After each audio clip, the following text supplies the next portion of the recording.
ओम नमः शिवाय। शिव जी सदा सहाय। ओम नमः शिवाय। गुरु जी सदा सहाय। ओम नमः शिवाय। शिव जी सदा सहाय। ओम नमः शिवाय। गुरु जी सदा सहाय। ओम नमः शिवाय। शिव जी सदा सहाय। ओम नमः शिवाय। गुरु जी सदा सहाय। ओम नमः शिवाय। शिव जी सदा सहाय। ओम नमः शिवाय। गुरु जी सदा सहाय। ओम नमः शिवाय। शिव जी सदा सहाय। ओम नमः शिवाय। गुरु जी सदा सहाय। ओम नमः शिवाय। शिव जी सदा सहाय। ओम नमः शिवाय। गुरु जी सदा सहाय। ओम नमः शिवाय। शिव जी सदा सहाय। ओम नमः शिवाय। गुरु जी सदा सहाय। जय गुरु जी। शुक्राना गुरु जी। अनंतम अनंतम शुक्राना गुरु जी। जी शुक्राना गुरु जी, अनंतम अनंतम शुक्राना गुरु जी महाराज का। गुरु जी आप आज्ञा दीजिए, अब हम शत्रुघ्न संहिता के शिव जी के सदोजात वामदेव तत्पुरुष अघोर और ईशान नामक 5 अवतारों का वर्णन करेंगे। मंत्र जाप करते हैं। ओम नमः शिवाय। शिव जी सदा सहाय। ओम नमः शिवाय। गुरु जी सदा सहाय। जय गुरु जी। वंदे महानंद मनंतल लीलम महेश्वरम सर्वविभुम महानंतम गौरीप्रियम कार्तिक विघ्नराज समुद्भवम शंकर माम दी देवम शंकर माँ दी देवम। जो परमानंद में है, जिनकी लीलाएं अनंत है, जो ईश्वरों के भी ईश्वर, सर्वव्यापक, महान, गौरी के प्रियतम तथा स्वामी कार्तिक और विघ्नराज गणेश को उत्पन्न करने वाले हैं, उन आदिदेव शंकर की मैं वंदना करता हूँ। शौनक जी ने कहा कि महाभाग सूत जी, आप तो पुराणकर्ता व्यास जी के शिष्य तथा ज्ञान और दया की निधि हैं, अतः अब आप शंभु के उन अवतारों का वर्णन कीजिए जिनके द्वारा उन्होंने सत्पुरुषों का कल्याण किया है। सूत जी बोले, शौनकाजी आप तो मननशील व्यक्ति हैं, अतः मैं आपसे शिव जी के उन अवतारों का वर्णन करता हूँ। आप अपनी इंद्रियों को वश में करके भक्ति पूर्वक मन लगाकर श्रवण कीजिए। मुने, पूर्व काल में सनत कुमार जी ने नंदीश्वर से जो सत्पुरुषों की गति तथा शिव स्वरूप ही है यह प्रश्न किया था, उस समय नंदीश्वर ने शिव जी का स्मरण करते हुए उन्हें यूँ उत्तर दिया था। नंदीश्वर ने कहा कि मुने, यूँ तो सर्वव्यापी सर्वेश्वर शिव के कल्प कल्पांतरों में असंख्य अवतार हुए हैं, तथापि इस समय मैं अपनी बुद्धि के अनुसार उनमें से कुछ का वर्णन करता हूँ। 19वां कल्प जो श्वेत लोहित नाम से विख्यात है, उनमें शिवजी का सतोजात नामक अवतार हुआ था। वह उनका प्रथम अवतार कहलाता है। उस कल्प में जब ब्रह्मा पर ब्रह्म का ध्यान कर रहे थे, उसी समय एक श्वेत और लोहित वर्ण वाला शिखाधारी कुमार उत्पन्न हुआ। उसे देखकर ब्रह्मा ने मन ही मन विचार किया कि जब उन्हें ये ज्ञात हो गया कि यह पुरुष ब्रह्म रूपी महेश्वर है, परमेश्वर है, तब उन्होंने अंजलि बांधकर उनकी वंदना की। फिर जब भुवनेश्वर ब्रह्मा को पता लग गया कि यह सतोजात कुमार शिव की ही है, तब उन्हें महान हर्ष हुआ। वे अपनी सद्बुद्धि से बारंबार उस परम ब्रह्म का चिंतन करने लगे। ब्रह्मा जी ध्यान कर ही रहे थे कि महाश्वेत वर्ण वाले 4 यशस्वी कुमार प्रकट हुए। वे परमोत्कृष्ट ज्ञान संपन्न तथा परम ब्रह्म के स्वरूप है। उनके नाम थे सुनंदन, नंदन, विश्वनंदन और उपनंदन। ये सबके सब महात्मा थे और ब्रह्मा जी के शिष्य हुए। इनसे वह ब्रह्मलोक व्याप्त हो गया। तदंतर सतोजात रूप से प्रकट हुए परमेश्वर शिव ने परम प्रसन्न होकर ब्रह्मा को ज्ञान तथा सृष्टि रचना की शक्ति प्रदान की। यह सतोजात नामक पहला अवतार हुआ। तदंतर रक्त नाम से प्रसिद्ध 20वां कल्प आया। उस कल्प में ब्रह्मा जी ने रक्त वर्ण का शरीर धारण किया था। जिस समय ब्रह्मा जी की पुत्री की कामना से ध्यान कर रहे थे, उसी समय उनसे एक पुत्र प्रकट हुआ। उनके शरीर पर लाल रंग की माला और लाल ही वस्त्र शोभा पा रहे थे। उनके नेत्र भी लाल थे और वह आभूषण भी लाल रंग का ही धारण किए हुए था। उन महान आत्मबल से संपन्न कुमार को देखकर ब्रह्मा जी ध्यानस्थ हो गए। जब उन्हें ज्ञात हो गया कि वे वामदेव शिव हैं, तब उन्होंने हाथ जोड़कर उस कुमार को प्रणाम किया। तत्पश्चात उनके विरजा, विवाह, विशोक और विश्व भावन नाम के 4 पुत्र उत्पन्न हुए, जो सभी लाल वस्त्र धारण किए हुए थे। तब वामदेव रूपधारी परमेश्वर शंभु ने परम प्रसन्न होकर ब्रह्मा को ज्ञान तथा सृष्टि रचना की शक्ति प्रदान की। यह वामदेव नामक दूसरा अवतार हुआ। इसके बाद 21वां कल्प आया जो पीतवासा नाम से कहा जाता है। उस कल्प में महाभाग ब्रह्मा पीत वस्त्रधारी हुए। जब वे पुत्र की कामना से ध्यान कर रहे थे उसी समय उनके एक महातेजस्वी कुमार उत्पन्न हुआ। एक प्रौढ़ कुमार की भुजाएं विशाल थी और उसके शरीर पर पीताम्बर झलमला रहा था। उस ध्यानमग्न बालक को देखकर ब्रह्मा जी ने अपनी बुद्धि के बल से उसे तत्पुरुष शिव समझा। तब उन्होंने ध्यानयुक्त चित्त से संपूर्ण लोकों द्वारा नमस्कृत महादेवी शंकरी गायत्री तत्पुरुषाय विद्महे महादेवाय धीमहि का जप करके उन्हें नमस्कार किया।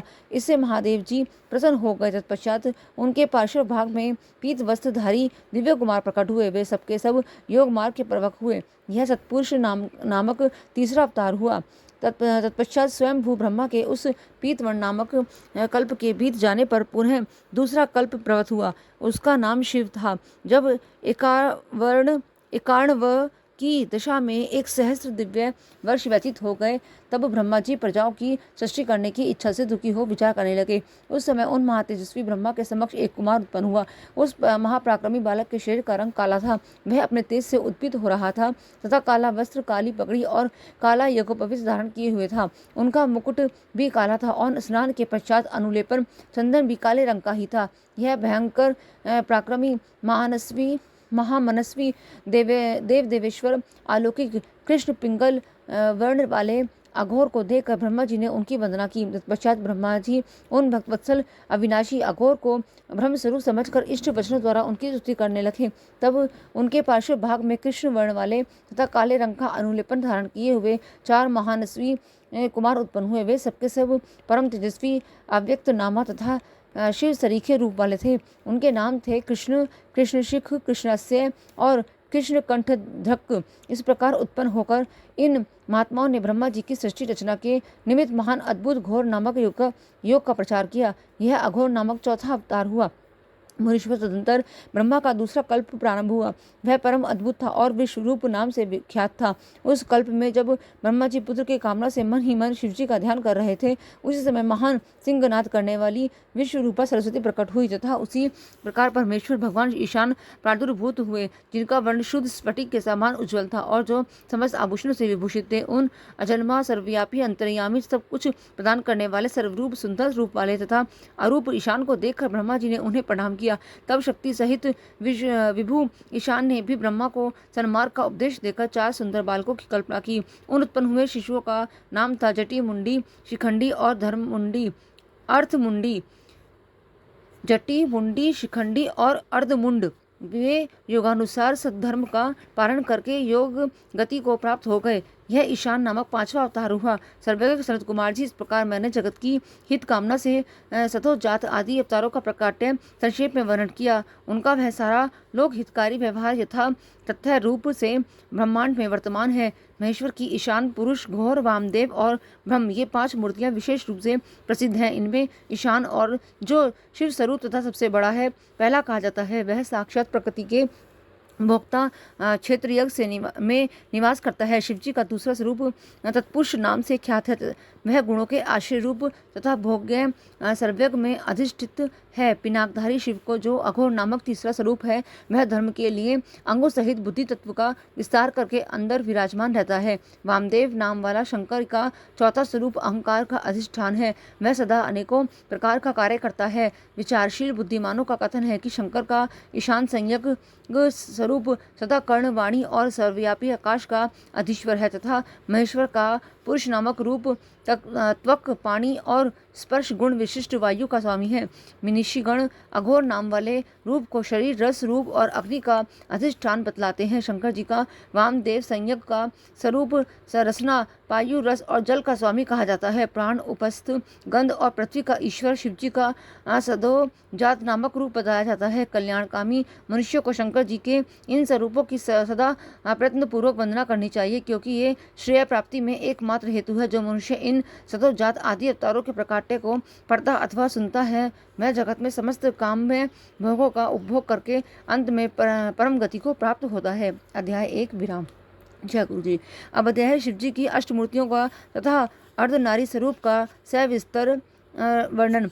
नंदीश्वर कहते हैं कि ऐश्वर्यशाली मुने, अब तुम महेश्वर के उन श्रेष्ठ अवतारों का वर्णन सुनो जो लोक में सबसे संपूर्ण कार्यों को पूर्ण करने वाले अतएव सुखदाता हैं। तात यह जगत उन परमेश्वर शंभु की 8 मूर्तियों का स्वरूप ही है। जैसे सूत में मणियों पिरोई जाती हैं, उसी तरह यह शिव उन अष्टमूर्तियों में व्याप्त होकर स्थित हैं। वे प्रसिद्ध 8 मूर्तियां ये हैं: शर्व, भव, रुद्र, उग्र, भीम, पशुपति, ईशान और महादेव। शिव जी के इन शर्व आदि अष्टमूर्तियों द्वारा पृथ्वी, जल, अग्नि, वायु, आकाश, क्षेत्रज्ञ, सूर्य और चंद्रमा अधिष्ठित हैं। शास्त्र का ऐसा निश्चय है कि कल्याणकर्ता महेश्वर का विशंभ भरात्मक रूप ही चराचर विश्व को धारण किए हुए है। परमात्मा शिव को सलीलात्मक रूप जो समस्त जगत को जीवन प्रदान करने वाला है, भव नाम से कहा जाता है, जो जगत के बाहर भीतर वर्तमान है और स्वयं ही विश्व का भरण पोषण करता तथा संपन्दित होता है।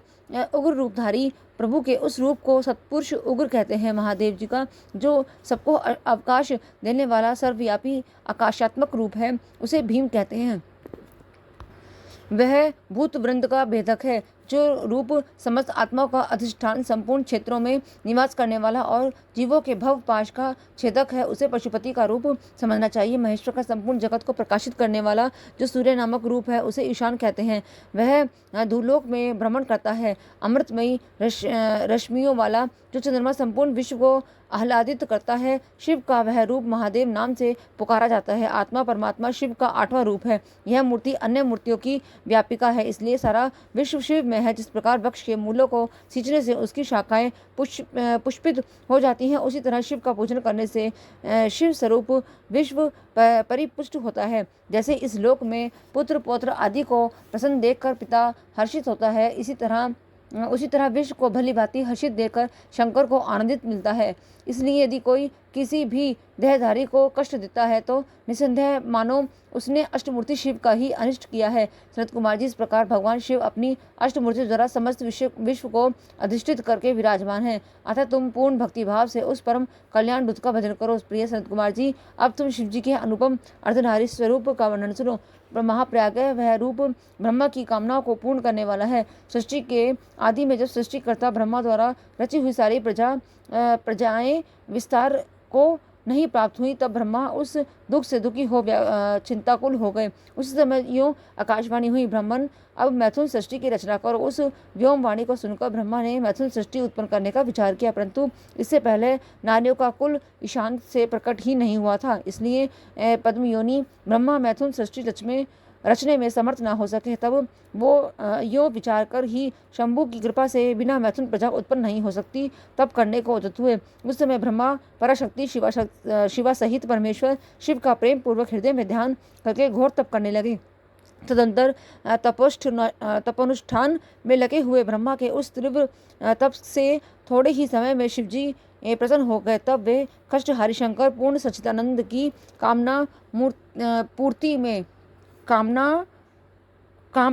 मूर्ति में प्रविष्ट होकर अर्धनारी नगर के रूप से ब्रह्मा के निकट प्रकट हो गए।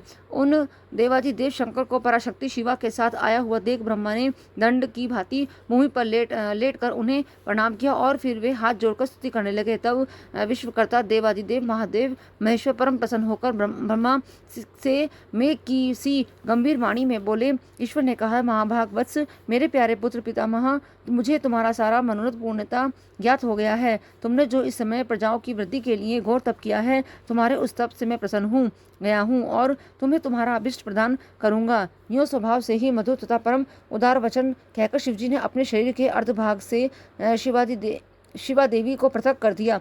तब शिव से पृथक होकर प्रकट हुई उन परमा शक्ति को देखकर ब्रह्मा विनम्र भाव से प्रणाम करके उनसे प्रार्थना करने लगे।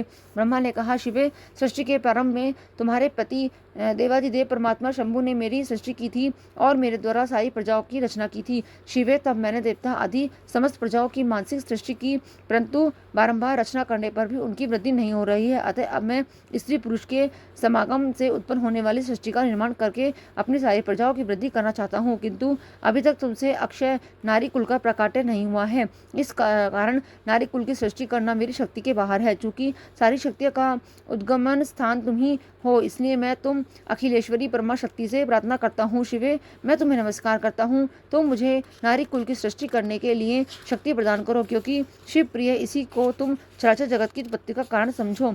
देवेश्वरी मैं तुमसे एक और वर की याचना करता हूँ। जगन माता कृपा करके मुझे उसे भी मुझे दीजिए। मैं तुम्हारे चरणों में नमस्कार करता हूँ। वर यह है, सर्वव्यापिनी जगजननी, तुम चराचर जगत की वृद्धि के लिए अपने एक सर्वसमर्थक रूप से मेरे पुत्र दक्ष की पुत्री हो जाओ। ब्रह्मा द्वारा यूं याचना किए जाने पर परमेश्वरी देवी शिवा ने तथा अस्तु ऐसा ही होगा कहकर वह शक्ति ब्रह्मा को प्रदान कर दी। तो सुत्राम सुतराम जगन्मयी शिव शक्ति शिवा देवी ने अपनी मोह के मध्य भाग से अपनी ही समान प्रभाव वाली एक शक्ति की रचना की। उस शक्ति को देखकर देव श्रेष्ठ भगवान शंकर, जो लीलाकारी, कष्टहारी और कृपा के साकार हैं, हंसते हुए जगदम्बिका से बोले। शिवजी ने कहा, देवी, परमेष्ठी ब्रह्मा ने तपस्या द्वारा तुम्हारी आराधना की है, अतः अब तुम उन पर प्रसन्न हो जाओ और उनका सारा मनोरथ पूर्ण करो। तब शिवा देवी ने परमेश्वर शिव की उस आज्ञा को सिर झुकाकर ग्रहण किया और ब्रह्मा के कथानुसार दक्ष की पुत्री होना स्वीकार कर लिया। उन्हें इस प्रकार शिवा देवी ब्रह्मा को अनुपम शक्ति प्रदान करके शंभु के शरीर में प्रविष्ट हो गई। तत्पश्चात भगवान शंकर भी तुरंत ही अंतर्ध्यान हो गए। तभी से इस प्रकार इस लोक में स्त्री भाग की कल्पना हुई और मैथुनी सृष्टि चल पड़ी। इससे ब्रह्मा को महान आनंद प्राप्त हुआ। तात इस प्रकार मैंने तुम्हें शिवजी के महान अनुपम अर्धनारी नरार्ध रूप का वर्णन कर दिया। यह सत्पुरुषों के लिए मंगलदायक है। अध्याय 2 से 3 विराम। जय गुरु जी। अब अध्याय है वाराह कल्प में होने वाले शिवजी के प्रथम अवतार से लेकर नवम वृषभ अवतार तक का वर्णन। नंदीश्वर जी कहते हैं कि सर्वज्ञ सनत कुमार जी, एक बार रुद्र ने हर्षित होकर ब्रह्मा जी से शंकर के चरित्र का प्रेम पूर्वक वर्णन किया था।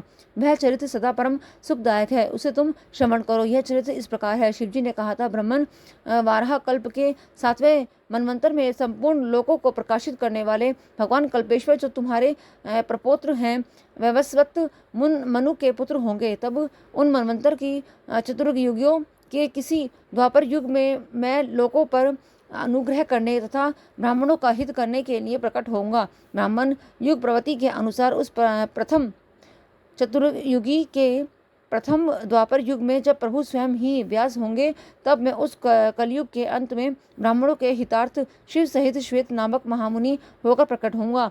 उस समय हिमालय के रमणीय शिखर छागल नामक पर्वत श्रेष्ठ पर मेरी शिखाधारी 4 शिष्य उत्पन्न होंगे। उनके नाम होंगे श्वेत, श्वेतशिक, श्वेताश्व और श्वेत लोहित। ये चारों ध्यान योग के आश्रय से मेरे नगर में जाएंगे और वहाँ वे मुझे अविनाशी को तत्वतः जानकर मेरे भक्त हो जाएंगे तथा जन्म, जरा और मृत्यु से रहित होकर परमब्रह्म को समाधि में लीन रहेंगे। वत्स पितामह, उस समय मनुष्य ध्यान के अतिरिक्त दान, धर्म आदि कर्म हेतु का साधनों द्वारा मेरा दर्शन नहीं पा सकेंगे। दूसरे द्वापर में प्रजापति सत्य व्यास होंगे। उस समय में कलयुग में सुतार नाम से उत्पन्न होऊंगा। वहाँ भी मेरे दुदुम्भी, शतरूप, हृषिक तथा केतुमान नामक 4 वेदवादी द्विज शिष्य होंगे। वे चारों ध्यान योग के बल से मेरे नगर को जाएंगे और मुझ अविनाशी को तत्वतः जानकर मुक्त हो जाएंगे। तीसरे द्वापर में जब भार्गव नामक व्यास होंगे, तब मैं भी नगर के निकट ही दमन नाम से प्रकट होऊंगा। उस समय भी मेरे विशोक, विशेष, विपाप और पापनाशन नामक 4 पुत्र होंगे। चतुरानन, उस अवतार में मैं शिष्यों को साथ ले व्यास की सहायता करूंगा और उस कलयुग में निवृत्ति मार्ग को सुदृढ़ बनाऊंगा।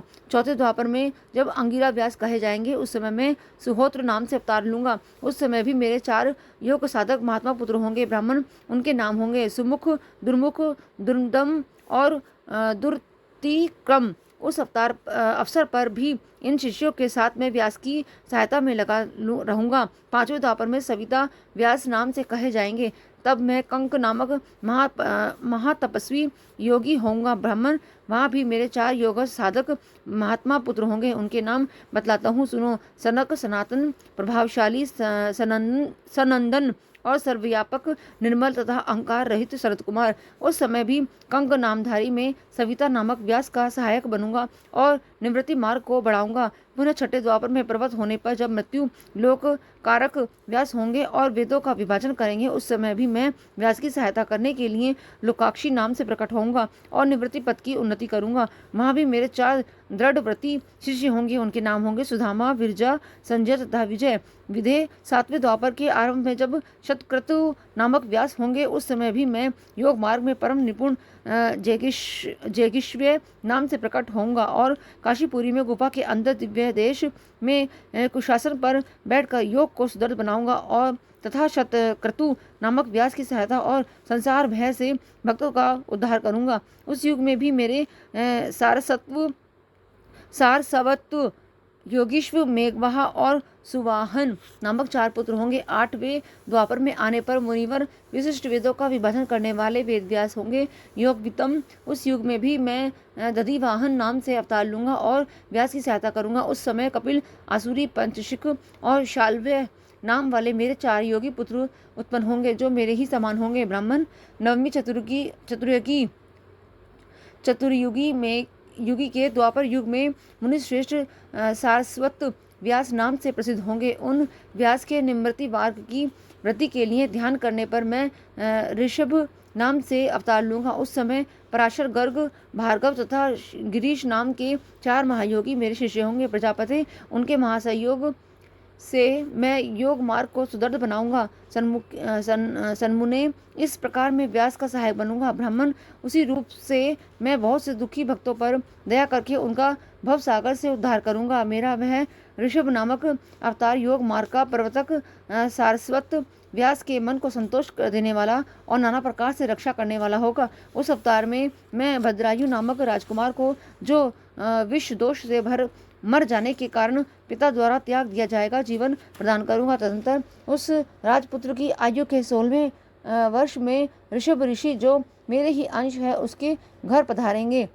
प्रजापति, उस राजकुमार द्वारा पूजित होने पर वे सद्रूपधारी कृपालु मुनि उसे राजधर्म का उपदेश करेंगे। तत्पश्चात वे दीन वत्सल मुनि हर्षित चित्त से उसे दिव्य कवच, शंख और संपूर्ण शत्रुओं का विनाश करने वाला एक चमकीला खड्ग प्रदान करेंगे। फिर कृपा पूर्वक उसके शरीर पर भस्म लगाकर उसे 12,000 हाथियों का बल भी देंगे। यो माता सहित भद्रायु को भली भांति आश्वासन देकर तथा उन दोनों द्वारा पूजित हो प्रभावशाली वृषभ मुनि स्वेच्छानुसार चले जाएंगे। ब्राह्मण, तब राजऋषि भद्रायु भी रिपु गणों को जीतकर और कार्तिक मालिनी के साथ विवाह करके धर्म पूर्वक राज्य करेगा। मुने, मुझ शंकर का वह ऋषभ नामक नवा अवतार ऐसा प्रभाव वाला होगा, वह सत्पुरुषों की गति तथा दीनों के लिए बंधु का हितकारी होगा। मैंने उसका वर्णन तुम्हें सुना दिया। यह ऋषभ चरित्र परम पावन, महान तथा स्वर्ग, यश और आयु को देने वाला है, अतः इसे प्रयत्नपूर्वक सुनना चाहिए। अध्याय 4 विराम।